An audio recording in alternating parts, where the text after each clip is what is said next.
Hello hello okay sir. వాక్యాన్ని మనం ధ్యానించుకుందాం.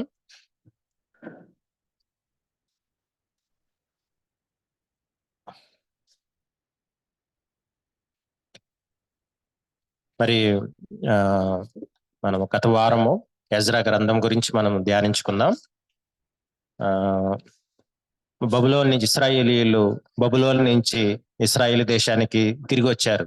ఎందుకు వచ్చారంటే వాళ్ళ ఆలయాన్ని కట్టడానికి తిరిగి వచ్చారు. అది దేనికి సాదృశ్యంగా ఉందంటే ఒక మృత సంఘాల నుంచి మరి నిజమైన యేసు సంఘం వైపు రావటమే బబులోను నుంచి యెరూషలేముకు రావటం. మనము ఆ మృత సంఘాల్లో ఉన్నప్పుడు ఎలాంటి పరిస్థితుల్లో కూడా ఆ సంఘములో మనం అలజడి సృష్టించకూడదు, తిరుగుబాటు చేయకూడదు, సంఘాన్ని మనం చేల్చకూడదు, గ్రూపులు కట్టకూడదు. మనం ఏదన్నా ఆ సంఘంలో తప్పు ఉంటే గనక నాయకులకు తెలియజేయాలి, లేకపోతే ఓవర్సీర్ ఎల్డర్స్ ఉంటారు వాళ్ళకి తెలియజేయాలి. ఒకవేళ వాళ్ళు దిద్దుకోకపోతే గనక దేవుని వాక్యం ఏం చెప్తుందంటే తప్పకుండా అటువంటి సంఘాల్లోంచి మనం బయటకు వచ్చేయాలి. మనము కొంతమంది వ్యక్తులు మన ఒపీనియన్స్ తోటి ఒకవేళ అంగీకరిస్తే కనుక కొంతమంది వ్యక్తులు కూడా మనతో పాటు బయటకు వచ్చేయచ్చు.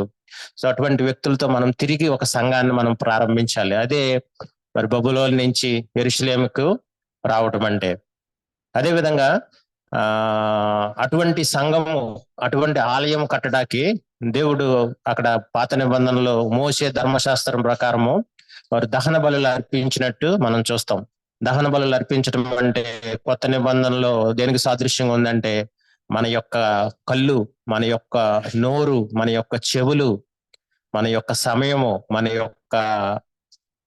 యొక్క ధనము దేవుడి చిత్తానుసారంగా మనం వాడాలి. అటువంటి వ్యక్తులతో దేవుడు కొత్త నిబంధన సంఘాన్ని కట్టడానికి ఇష్టపడుతున్నాడు. మనము రహస్య జీవితంలో మనం ఏం చూస్తున్నామో ఒక్కసారి మనల్ని మనం పరీక్షించుకుందాము. మనం మాట్లాడే మాటలు ఏ విధంగా ఉన్నాయి? సంఘములు ఇతరుల మీద కొండెములు చెప్తున్నామా? ఒక్కసారి మనల్ని మనం పరీక్షించుకుందాం. అటువంటి వ్యక్తులు యేసు ప్రభువు కట్టే సంఘానికి పనికిరారాళ్ళు, నిజంగా సమర్పించుకున్న వాళ్ళు, లేకపోతే సమర్పించుకోవడానికి ప్రయత్నించే వాళ్ళు యేసు ప్రభువు కావాలి. అటువంటి వ్యక్తులతో మాత్రమే ఆయన ఒక కొత్త నిబంధన సంఘాన్ని ఆయన కట్టగలడు. అదే విధంగా మనం చూస్తే గనక వాళ్ళు తిరిగి వచ్చిన తర్వాత వాళ్ళు ఒక ఆలయానికి పునాది వేశారు. పునాది వేసినంత కాలం కూడా ఎటువంటి వ్యతిరేకత రాలేదు. మరి వాళ్ళు పునాది వేసిన తర్వాత తిరిగి వాళ్ళు ఆలయాన్ని కట్టాలి, సూపర్ బిల్డింగ్ కట్టాలి అని చెప్పుకున్నప్పుడు మరి వ్యతిరేకత వచ్చినట్టు మనం చూస్తాం. చూడండి ఎజ్రా గ్రంథం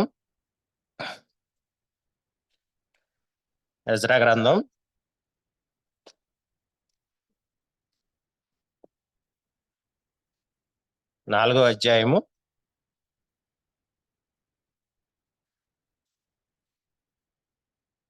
4వ అధ్యాయము మొదటి 4 వచనాలు చదువుతాను. అంతటా యూదా వంశస్థులను, బెన్యామీనీయులను, విరోధులైన వారు, చెర నివారణ అయిన వారు ఇశ్రాయేలీయుల దేవుడైన యెహోవాకు ఆలయం కట్టుచున్న సంగతి విని జెరుబ్బాబెలు నొద్దకు పెద్దలతో ప్రధానుల యొద్దకు వచ్చి, మీరు ఆశ్రయించినట్లు మేమును మీ దేవుని ఆశ్రయించు వారము. ఇచ్చటకు మమ్మల్ని రప్పించిన అష్షూరు రాజైన ఏసర్హద్దోని యొక్క కాలం మొదలుకొని మేము యెహోవాకు బలులు అర్పించు వారము. మేమును మీతో కూడా కట్టిదమని చెప్పిరి.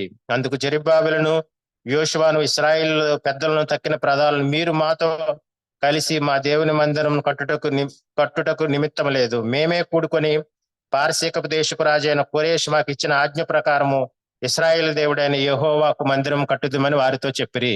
దేశపు జనులు యూదా వంశస్థులకు ఇబ్బంది కలుగజేసి కట్టుచున్న వారిని బాధపరిచిరి. మరి ఇక్కడ వాక్య భాగంలో మనం చూస్తే గనక సమరయులు అనే వ్యక్తులు మనకు వస్తారు. ఈ సమరయులు అంటే సంకర జాతి ప్రజలు. అటు యెహోవాను ఆరాధిస్తారు, ఇతర దేవతలను కూడా ఆరాధిస్తారు. అటువంటి వ్యక్తులు జెరుబ్బాబెలు దగ్గరికి వచ్చి మేము కూడా వస్తాము, మేము కూడా ఆలయాన్ని కడతామని చెప్పారు. దానివల్ల ఏంటంటే దేవుడు యొక్క ఆలయం యొక్క ప్రత్యేకత పోతుంది. మరి ఆలయంలో ప్రత్యేకంగా ఉన్నప్పుడే దేవుడు ఉండగలడు, ప్రత్యేకత పోయినప్పుడు దేవుడు ఉండలేడు. కాబట్టి జెరుబ్బాబెలు ఖచ్చితంగా చెప్పాడు, మేము దేవుడిచ్చిన ఆజ్ఞ ప్రకారము, కోరేష్ రాసి ఆజ్ఞ ఇచ్చిన ప్రకారము మేము ఆలయం కడతాము, దయచేసి మీరు మాతో కలవద్దని చెప్పి జెరుబ్బాబెలు ముఖం మీదే చెప్పాడు. చెప్పినప్పుడు వాళ్ళప్పుడు మరి ఆ జెరుబ్బాబెలును, ఇశ్రాయేలును వ్యతిరేకించారు. ఆలయం ఏ విధంగా అయినా కట్టకుండా ఉండడం కోసం అని చెప్పి రాజుకు అనేక లెటర్స్ రాశారు, సాడీలు చెప్పారు, చెప్పి చివరకు ఆలయాన్ని కట్టడము ఆపివేసినట్టు మనం చూస్తాం. ఇది కొత్త నిబంధనలో దేనికి సాదృశ్యంగా ఉంది అని ఆలోచించినప్పుడు హెబ్రీయులు రాసిన పత్రికలో ఒక మాట మనకు రాయబడింది. చూడండి, హెబ్రీయులు రాసిన పత్రిక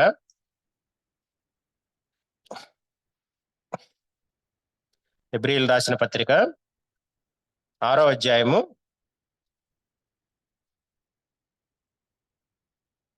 1-2 వచనాలు. హెబ్రీయులు రాసిన పత్రిక 6వ అధ్యాయం 1-2. కాబట్టి నిర్జీవ క్రియలను విడిచి మారు మనసు పొందుటయు, దేవుని యందలి విశ్వాసమును, బాప్తిస్మమును గూర్చే బోధయు, హస్త నిక్షేపమును, మృతుల పునరుద్ధానమును, నిత్యమైన తీర్పును పునాది మరలా వేయక క్రీస్తును గూర్చిన మూలోపదేశం మాని సంపూర్ణలగుటకు సాగిపోదుము.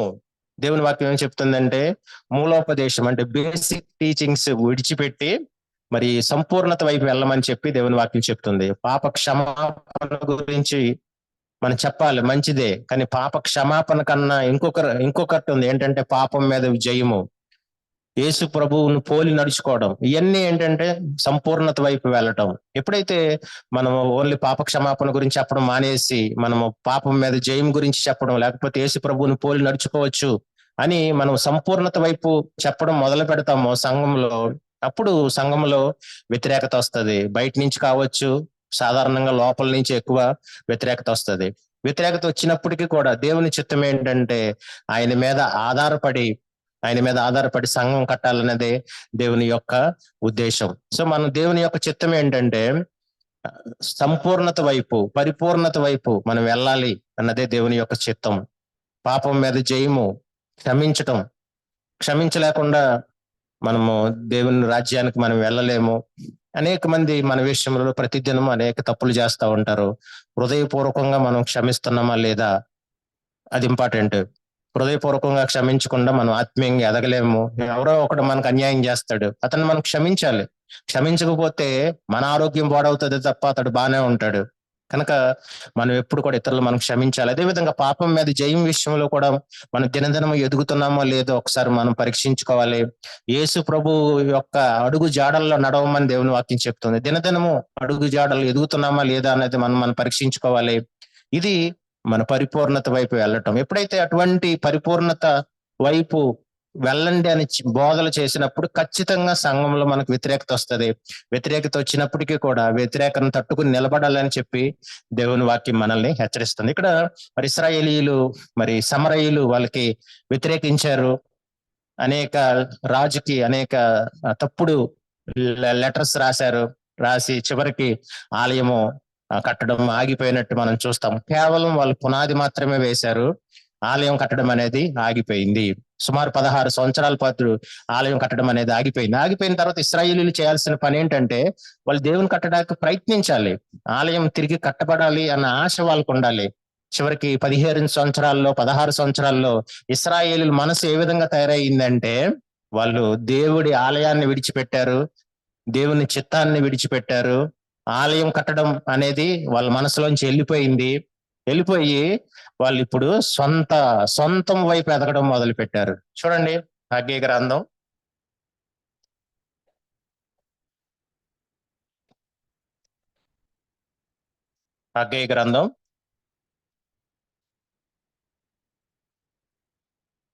1వ అధ్యాయము 2వ వచనంలో, సమయం ఇంకా రాలేదు, యెహోవా మందిరమును కట్టించుటకు సమయం ఇంకా రాలేదని జనులు చెప్పుచున్నారే, అందుకు యెహోవా వాక్కు ప్రత్యక్షమై ప్రవక్త హగ్గై ద్వారా సెలవిచ్చినదేమనగా, నా మందిరము పాడై ఉండగా మీరు సరంబి వేసిన ఇండ్లలో నివసించుటకు ఇది సమయమా? కాబట్టి సైన్యులకు అధిపతి యెహోవా సెలవిచ్చినదేమనగా, మీ ప్రవర్తన గురించి ఆలోచించుకొనండి. మరి ఇశ్రాయేలీయులు మరి దేవుని ఆలయం వాళ్ళు వచ్చింది ఆలయం కట్టడానికి వచ్చారు. సో దాని గురించి కంప్లీట్ గా మర్చిపోయారు. వాళ్ళు చెప్పే సమాధానం ఏంటంటే సమయం ఇంకా రాలేదు, సమయం వచ్చినప్పుడు కడతాము అని మాత్రమే వాళ్ళు చెప్తున్నారు. కానీ దేవుడు చెప్పే మాట, సమయం ఆల్రెడీ వచ్చింది కానీ మీరు సిద్ధంగా లేరు, మీరు సొంతాన్ని వెతుకుతున్నారు అని దేవుడు ప్రవక్త అయిన హగ్గై ద్వారా గద్దించాడు. అది అనేక విధాలుగా దేవుడు వాళ్ళతో మాట్లాడాడు. ఆర్థిక ఇబ్బందుల ద్వారా దేవుడు మాట్లాడాడు, ప్రకృతి వైపరీత్యాల ద్వారా వాళ్ళతో మాట్లాడాడు, కానీ వాళ్ళు అర్థం చేసుకోలేకపోయారు. చివరికి ఆయన తన ప్రవక్తలను పంపించాడు. హగ్గయి, జకరియా అనే ఇద్దరు ప్రవక్తల్ని ఆయన పంపించినప్పుడు వాళ్ళు చెప్పిన మాట ఏంటంటే, మీరు సొంతాన్ని వెతుకుతున్నారు, దేవుడి వైపు తిరగండి అని హగ్గయి, జకరియా ఇద్దరు మరి ప్రవచించినప్పుడు నిజంగా ఇశ్రాయేలీయులు తమ సరిదిద్దుకుని వాళ్ళు తిరిగి ఆలయము కట్టడం ప్రారంభించినట్టు మనం చూస్తాం. కానీ నాయకుడైన జెరుబ్బాబెలులో అనేకమైన భయాలు. నేను ఏ విధంగా కట్టగలను ఈ సంఘాన్ని? నేను కట్టగలను? నా దగ్గర ధనం లేదు కదా, నా దగ్గర బలం లేదు కదా, నేను ఏ విధంగా కట్టగలనని చెప్పి జెరుబ్బాబెలులో అనేక భయాలు ఉన్నాయి. అనేక విధాలుగా అతడు తలస్తున్నప్పుడు ప్రవక్త అయిన జకరియా అతన్ని ప్రోత్సహిస్తూ కొన్ని మాటలు చెప్తున్నాడు. చూడండి, జకరియా గ్రంథం 4వ అధ్యాయము 6-7 వచనాలు. 778 పేజీ. అప్పుడు అతడు నాతో ఇట్లా, నేను జెరుబ్బాబెలునకు ప్రత్యక్షమగు యెహోవా వాక్కు ఇదే, శక్తి చేతనైనను బలము చేతనైనను కాక నా ఆత్మ చేతన ఇది జరుగునని సైన్యములకు అధిపతి యెహోవా సెలవిచ్చెను. గొప్ప పర్వతమా, జెరుబ్బాబెలును అడ్డగించుటకు నీవు ఏమాత్రపు దానవు, నీవు చదును భూమి వగుదుము, కృప కలుగును గాక అని జనులు కేకలు వేయగా అతడు పైరాయి తీసుకుని పెట్టించును. మరి జెరుబ్బాబెలుకు దేవుడు చెప్పిన మాట ఏంటంటే, జెరుబ్బాబెలు, నువ్వెందుకు భయపడుతున్నావు? ఇది నీ శక్తి చేత, నీ బలం చేత కట్టేది కాదు. ఇది ఎవరు కడతారంటే ఆత్మ ద్వారా కట్టబడేది. యేసు ప్రభువు కూడా సంఘం గురించి ఒక మాట చెప్పాడు ఏంటంటే, ఈ నా సంఘాన్ని నేను కట్టుదును, పాతాల ద్వారా శక్తులు దాని ఎదుట నిలువనేరవు. సో సంఘాన్ని కట్టేది ఎవరంటే యేసు ప్రభువు కడతాడు, మనం కట్టేది కాదు. డబ్బు ద్వారా కట్టబడేది కాదు సంఘం, డబ్బు ద్వారా కట్టబడేది కాదు, లేకపోతే వ్యక్తులు కట్టేవి కాదు. సంఘాన్ని కట్టేది ఎవరంటే యేసు ప్రభువు మాత్రమే సంఘాన్ని కడతాడు. ఆత్మ ద్వారా మాత్రమే సంఘం కట్టబడుతుంది. అది జెరుబ్బాబెలుకు తెలియజేశాడు. అయితే మరి ఇక్కడ అనేక వ్యతిరేకతలు ఉన్నాయి జెరుబ్బాబెలుకు. మరి ఆ వ్యతిరేకతల సంగతి ఏంటంటే, అతడు ఆ చెప్పిన మాట ఏంటంటే, గొప్ప పర్వతమా, జెరుబ్బాబెలును అడ్డగించుటకు నువ్వే మాత్రపు దానవు, చదును భూమి అగుదువని మరి ప్రవక్త జకరియా ఎంతో ప్రోత్సహిస్తున్నాడు. ప్రవక్త మరి జెరుబ్బాబెలును ఎంతో ప్రోత్సహించినట్టు మనం చూస్తాం. అదేవిధంగా యేసు ప్రభు కూడా ఒక మాట చెప్పాడు ఏంటంటే, నేను కట్టే సంఘము పాతాళ శక్తులు దాని ఎదుట నిలవనేరవు.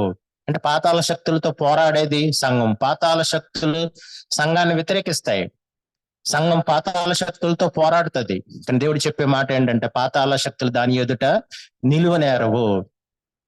సో ఆ విధంగా మరి జెరుబ్బాబెలును జకరియా ప్రవక్త ప్రోత్సహించినట్టు మనం చూస్తాం. అదేవిధంగా ఇంకా మనం ఈ సంఘం కట్టేటప్పుడు ఇంకొక చక్కటి కొన్ని మాటలు రాయబడింది. చూడండి, ఎజ్రా గ్రంథం 5వ అధ్యాయము మొదటి 2 వచనాలు. ఎజ్రా గ్రంథం 5వ అధ్యాయం మొదటి 2 వచనం.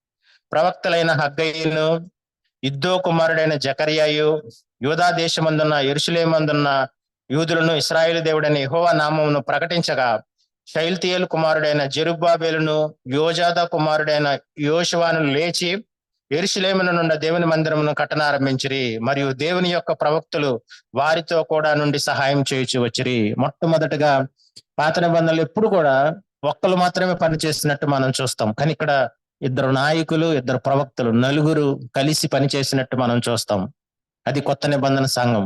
కొత్త నిబంధన సంఘంలో ఎవరో ఒక వ్యక్తి కట్టేది కాదు. ఇది అంటే ఒక కట్టడం అంటే యేసు ప్రభువే కడతాడు, కానీ నాయకత్వం కూడా ఒకళ్ళతో కాదు. అది ఇద్దరు, ముగ్గురు, నలుగురు ఏకీభవించడం ద్వారా ఒక ఆలయం కట్టబడుతుంది అని చెప్పి మనం అర్థం చేసుకోవాలి. ఇక్కడ మరి జెరుబ్బాబెలు, యెహోషువ, అదేవిధంగా జకరియా, హగ్గయి, నలుగురు కూడా వాళ్ళు ఏకీభవించడం మాత్రమే కాకుండా దేవుని యొక్క ప్రవక్తలు వారితో కొన్ని సహాయం చేయించి వచ్చిరి. అంటే వాళ్ళు కూడా పనిచేశారు, సేవకులుగా ఉన్నారు. నలుగురు కూడా సేవకులుగా ఉన్నారు. కొత్త నిబంధన సంఘం కట్టబడాలంటే ప్రతి ఒక్కడు కూడా మనం అర్థం చేసుకోవాల్సింది ఏంటంటే, ఇక్కడ సేవకులు మనం. ఇతరుల మీద పెత్తనాలు చేయడానికి మనం లేము, ఇతరుల మీద డామినేట్ చేయడానికి మనం లేము, కానీ ఇతరుల యొక్క మనం సేవకులము. సో మనం సేవ చేసే వ్యక్తులుగా మనం ఉండాలి. సో మనం అటువంటి ఆలోచనతోటే సంఘానికి మనం రావాలి. అటువంటి ఆలోచనతో ఉన్నప్పుడే ఒక కొత్త నిబంధన సంఘం కట్టబడుతుందని చెప్పి మనం అర్థం చేసుకోవాలి. దయచేసి పిల్లలు అల్లరి చేయకుండా చూసుకోండి, పేరెంట్స్ చూసుకోండి.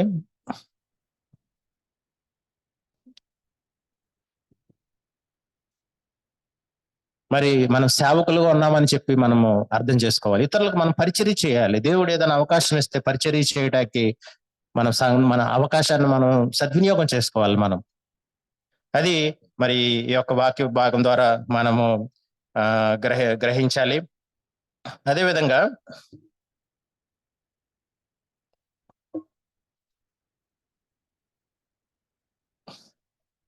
సో ఈ విధంగా వాళ్ళు మరి సంఘాన్ని కట్టిన తర్వాత సో అటువంటి సంఘంలో మరి ఏ విధంగా ఉండాలి అన్న దాని గురించి కూడా జకరియా మనకు తెలియజేస్తున్నాడు. చూడండి, జకరియా గ్రంథం. నిజంగా యేసు ప్రభు కట్టే సంఘంలో యేసు ప్రభు మాత్రమే అది కట్టే సంఘం అది. సో మనుషులు ఎవరు కూడా క్లెయిమ్ చేసుకోవడానికి లేదు. నేను కట్టాను అని చెప్పి క్లెయిమ్ చేసుకోవడానికి లేదు. మనుషుల యొక్క బలం ద్వారా కట్టబడదు, అదేవిధంగా డబ్బు ద్వారా కట్టబడదు, పరిశుద్ధాత్మ దేవుడి ద్వారా మనకు కట్టబడుతుంది. అటువంటి సంఘములో వ్యక్తులు ఏ విధంగా ఉంటారంటే ఒక సేవకులుగా ఉంటారు, ఇతరులకు పరిచర్య చేసే వ్యక్తులుగా ఉంటారు, అంతే తప్ప ఇతరుల మీద పెత్తనాలు చేసే వ్యక్తులుగా ఉండరు. అయితే అదేవిధంగా ఇంకా నాయకులు ఏ విధంగా ఉండాలి అన్న దాని గురించి మనం చూస్తే గనక అదే జకరియా గ్రంథం 4వ అధ్యాయము 10వ వచనం. 4వ అధ్యాయం జకరియా గ్రంథం 4వ అధ్యాయం 10వ వచనం. కార్యములు అల్పములై ఉన్న కాలములను తృణీకరించిన వాడెవడు?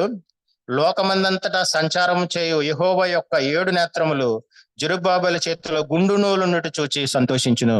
మరి దేవుని యొక్క సంఘములో దేవుడు ఏ విధంగా సంతోషపడతాడు? ఓకే, మీరు సంఘాన్ని కట్టారు, ఓకే, కానీ అటువంటి సంఘములో దేవుడు ఏ విధంగా సంతోషపడతాడు అంటే జెరుబ్బాబెలు చేతిలో గుండు నూలు ఉండటం అంటే ప్రమాణాలు. దేవుడు ఈ గ్రంథాన్ని మనకిచ్చాడు. ఈ గ్రంథంలో అనేక ప్రమాణాలు మనకు రాయబడ్డాయి. సో ఈ ప్రమాణాలను మనం ఎప్పుడు కూడా వైలేట్ చేయకూడదు. ఈ ప్రమాణాలకు సరిపోయే విధంగానే మన సంఘము ఉండాలి. ఇది ఎప్పుడో 2000 సంవత్సరాల క్రితం రాయబడింది, 2000 సంవత్సరాల క్రితం రాయబడింది. ఇప్పుడు ఇది చల్లవు అనటానికి లేదు. లేకపోతే ఇప్పుడున్న పరిస్థితుల్లో మోడర్న్ క్రిస్టియానిటీ, ఇప్పుడున్న పరిస్థితుల్లో మనం మనకు సమయానికి తగ్గట్టుగా మనం మార్చుకోవాలని చెప్తే కుదరదు. దేవుని వాక్యం ఏం చెప్తుందంటే ఈ ప్రమాణ గ్రంథం ప్రకారము, దేవుడిచ్చిన గ్రంథం ప్రకారము మనం ఎప్పుడు కూడా మనము సంఘంలో యొక్క విలువలు ఉండాలి. సంఘములు ఎప్పుడు కూడా దేవుని యొక్క వాక్యానుసారంగానే ఉండాలని దేవుని వాక్యం చెప్తుంది. ఎప్పుడైతే ఆ విధంగా ఉంటారో, ఏ విధంగా ఉంటారు నాయకులు ఉంటారో, విశ్వాసులు ఉంటారో, అటువంటి సంఘం చూసి దేవుడు సంతోషపడతాడు, పరిశుద్ధాత్మ దేవుడు సంతోషపడతాడని చెప్పి దేవుని వాక్యం మనకు మరి చెప్తుంది. ఇంకా మనం చూస్తే గనక మరి విశ్వాసులు ఏ విధంగా ఉండాలి అన్న దాని గురించి చూస్తే గనక జకరియా గ్రంథం 8వ అధ్యాయము 16వ వచనం. 8వ అధ్యాయము 16వ వచనం. మీరు చేయవలసిన కార్యములేమనగా ప్రతి వాడు తన పొరుగువానితో సత్యమే మాట్లాడవలెను, సత్యమును బట్టి సమాధానకరమైన న్యాయమును బట్టి మీ గుమ్మములను తీర్పు తీర్చవలెను.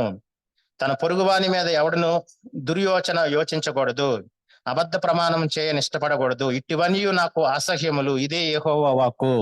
మరి ఒకనొక సందర్భంలో కొంతమంది వ్యక్తులు జకరియా ప్రవక్త దగ్గరికి వస్తారు. మేము ఒకప్పుడు ఉపవాసం ఉండే వాళ్ళం కదా, ఇప్పుడు ఉపవాసం ఉండాలా?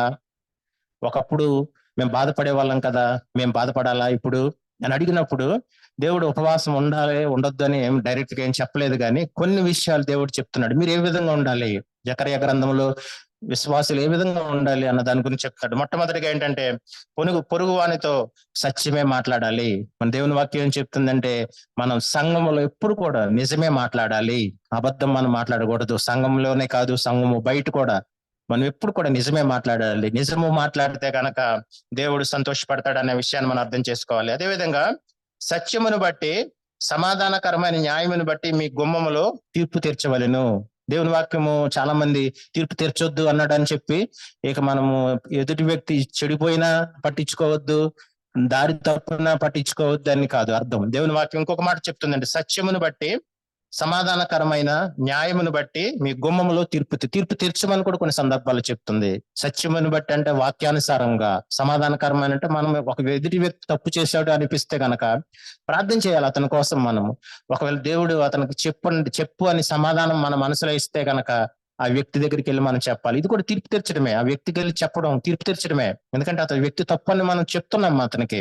కానీ అది ఏ విధంగా ఉండాలి? సత్యమును బట్టి సమాధానకరమైన తీర్పు తీర్చమని దేవుని వాక్యం చెప్తుంది. అదేవిధంగా తన పొరుగు వాని మీద ఎవడను దుర్యోచన యోచించకూడదు. మనం ఎప్పుడు కూడా పొరుగువాడు మన పట్ల తప్పు చేస్తే, సంఘంలో ఎదుటి ఒక వ్యక్తి అని తప్పు చేస్తే క్షమించాలి.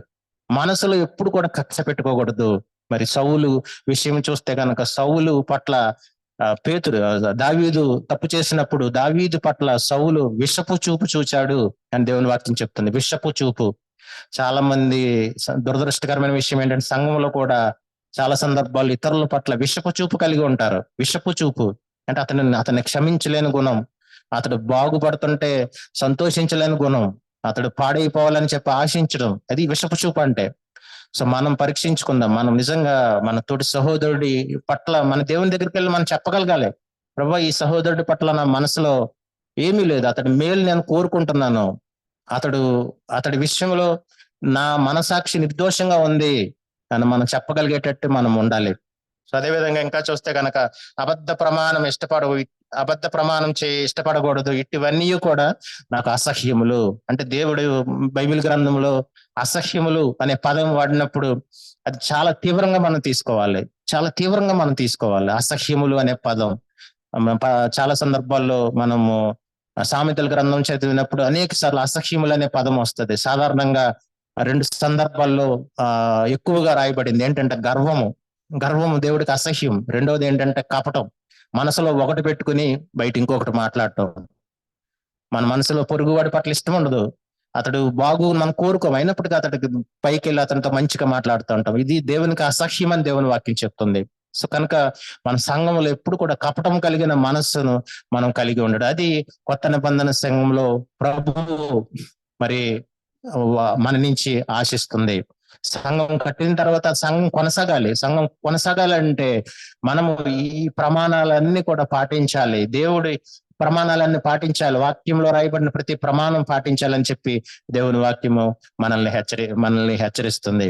కనుక మరి ఇక్కడ చూసినప్పుడు ఇశ్రాయేలీలు తిరిగి వచ్చారు కానీ వాళ్ళ మనసులు ఆలయం వైపు కాకుండా లోకం వైపు వెళ్ళిపోతున్నాయి. మనం సంఘానికి వచ్చిన తర్వాత చాలా త్వరగా దేవుడి వైపు నుంచి లోకం వైపు వెళ్ళే అవకాశం ఉందని చెప్పి దేవుని వాక్యం మనల్ని హెచ్చరిస్తుంది. కనుక ధనాపేక్ష నుంచి పారిపోమని దేవుని వాక్యం మనకు చెప్తుంది. కనుక మరి ఒక్కసారి మనల్ని మనం పరీక్షించుకుందాం. సంఘానికి వచ్చిన తర్వాత కూడా మన మనసు సంఘం కట్టడం వైపు ఉందా, లేకపోతే గనక సంఘం వైపు కట్టడం వైపు ఉందా, లేకపోతే మన సొంతం వైపు ఉందా అని ఒక్కసారి మనల్ని మనం పరీక్షించుకుందాం. అపోస్తలుడైన పౌలు ఒకానొక సందర్భంలో చెప్తున్నాడు, అందరూ సొంత కార్యాలను వెతుకుతున్నారు, తిమోతి ఒక్కడే మరి యేసు ప్రభు కార్యాలు చూస్తున్నాడు అని చెప్పి తిమోతి గురించి మరి పౌలు సాక్ష్యం ఇస్తున్నాడు. సో మన గురించి కూడా ఆ విధంగా మన సాక్ష్యం కలిగి ఉండాలి. మన సంఘాన్ని మనం కట్టే వ్యక్తులుగా మనం ఉండాలి అని దేవుని వాక్యం మనకు చెప్తుంది. అదే విధంగా నాయకులు అందరూ కూడా ఆ కట్టే పనిలో సేవకులుగా ఉన్నారు, సేవ చేసే వ్యక్తులుగా ఉన్నారు. మనందరం సేవకులు. ఆ విషయాన్ని మనం అర్థం చేసుకోవాలి. ఎవరి మీద కూడా మనం పెత్తనాలు చేయడానికి మనం లేము. మన ఇతరులకు మనం సంఘంలో మనం నిలబడ్డామంటే మనము ఇతరుల యొక్క సేవకులు, ఇతరులు పరిచర్య చేసే వ్యక్తులుగా ఉండాలన్న విషయాన్ని మనం అర్థం చేసుకోవాలి. యేసు ప్రభు చివరి దినం ఇంకా సిలువ వేయబడే ముందు కూడా ఆయన శిష్యులు పాదాలు కడిగాడు. ఆయన సేవకుడు ఉండటానికి ఇష్టపడ్డాడు. పౌలు జీవితంలో కూడా ఇతరులకు పరిచర్య చేయడానికి ఇష్టపడ్డాడు, ఇతరులకు సేవ చేయడానికి ఇష్టపడ్డాడు.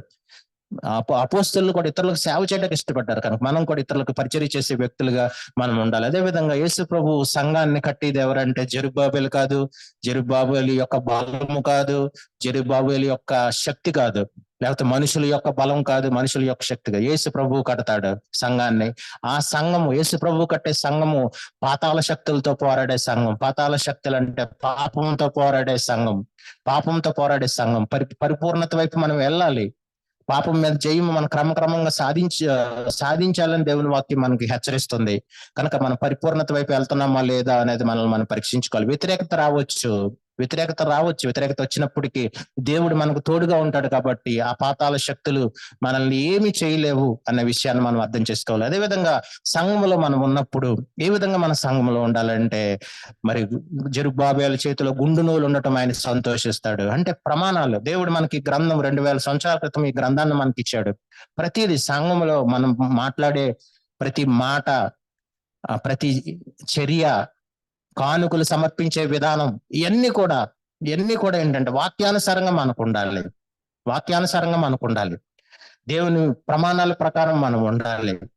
అది ఆ విధంగా ఉన్నప్పుడు మరి దేవుని వాక్యం చెప్తుందంటే దేవుడు సంతోషపడతాడు, పరిశుద్ధాత్మ దేవుడు సంతోషపడతాడని దేవుని వాక్యం చెప్తుంది. మనల్ని పరీక్షించుకుందాం. మనల్ని బట్టి యేసు ప్రభువు సంఘంలో సంతోషపడుతున్నాడా, మనల్ని చూసి పరిశుద్ధాత్మ దేవుడు సంతోషపడుతున్నాడా అనేది మనం పరీక్షించుకోవాలి. అదేవిధంగా చివరిగా విశ్వాసులు ఏ విధంగా ఉండాలన్న దాని గురించి మనం చూస్తే గనక సత్యమే మాట్లాడాలి. మనం సత్యం మాట్లాడాలి, అబద్ధము మనం ఎప్పుడు కూడా మాట్లాడకూడదు.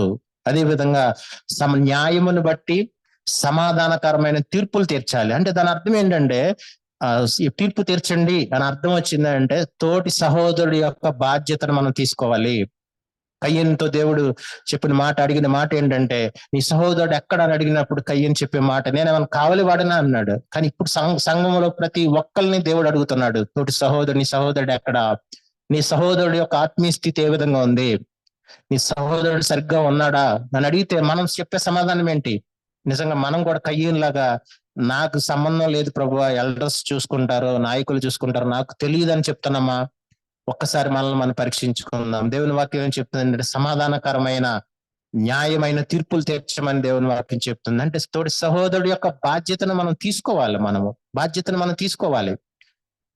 తీసుకోవడం అంటే సహోదరుడు యొక్క ఆత్మీయ స్థితి ఏ విధంగా ఉంది, అతడు ఏమైనా పడిపోతున్నాడా, అతడు ఎదుగుతున్నాడా లేదా, అతని గురించి మనం ప్రార్థన చేయాలి. అతని గురించి మనం ప్రార్థన చేయాలి.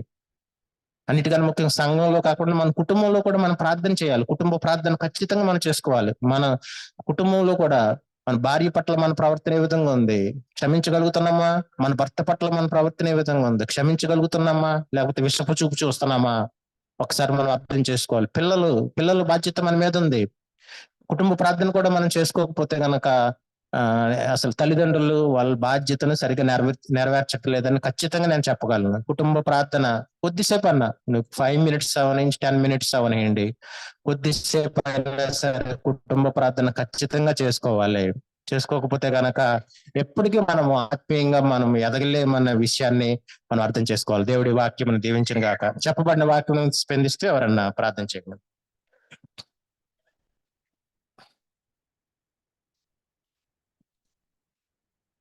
మైక్ తీసుకుని ప్రార్థన చేయండి.